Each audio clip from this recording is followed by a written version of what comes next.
ನಮ್ಮ ನಾಯಕರಿಗೆ ಯಾವತ್ತು ಯಾವ ಕಾರಣದಲ್ಲೂ ನಾವು ಕೊಡೋದಿಲ್ಲ. ನಮ್ಮ ನಾಯಕರಿಗೆ ಅನ್ಯಾಯ ಆಗಿದೆ, ನಾವು ಮಾಡ್ಕೊಳ್ಳಲ್ಲ.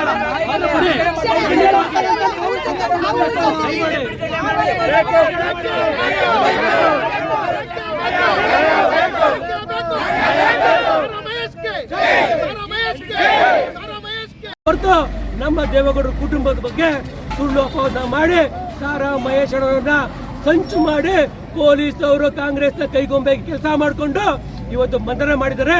ಅದನ್ನ ಇವತ್ತು ಖಂಡಿಸಿ ನಮ್ಮ KR ನಗರದ ಎಲ್ಲ ನಮ್ಮ JDS ನ ಕುಟುಂಬದವರು ಇವತ್ತು ಗಡ್ಗವ ಸರ್ಕಲ್ ನಲ್ಲಿ ನಾವು ಪ್ರತಿಭಟನೆ ಮಾಡಿ ನಮ್ಮ ದುಃಖವನ್ನ ಇವತ್ತು ಹಂಚ್ಕೋತಾ ಇದೀವಿ. ಈ ಕೂಡಲೇ ನಮ್ಮ ನಾಯಕರಾದಂತ ಸಾರಾ ಮಹೇಶ್ವರನ್ನ ಬಂಧನದಿಂದ ಬಿಡುಗಡೆ ಮಾಡಬೇಕು. ಇಲ್ಲ ಅಂದ್ರೆ ಇದೇ ಜಾಗದಲ್ಲಿ ಸಿಎಂ ಸುಡ್ಕೊತೀವಿ. ನಾವು ನಮ್ಮ ನಾಯಕರಿಗೆ ಅನ್ಯಾಯ ಮಾಡ್ತಾ ಇದ್ದೀರಿ.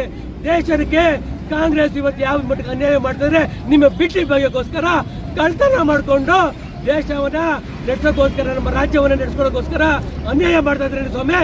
ಮೊದಲು ಸಿದ್ದರಾಮಯ್ಯ ಅವರೇ ಈ ಕೂಡಲೇ ನೀವು ಭ್ರಷ್ಟ ರಾಜಕಾರಣಿ ಅಂತ ಈ ಕೂಡಲೇ ನಿಮಗೆ ಪ್ರೂವ್ ಮಾಡ್ತದೆ. ರಾಜ್ಯಪಾಲರು ಕೂಡ ನಿಮಗೆ ರಾಜೀನಾಮೆಯನ್ನು ಕೊಡುವಂತ ಸೂಚನೆ ಬರುತ್ತೆ. ಈ ಕೂಡಲೇ ರಾಜೀನಾಮೆ ಕೊಟ್ಟು ನಿಮ್ಮ ತಪ್ಪುಗಳನ್ನು ತಿದ್ಕೊಳ್ಳಿ.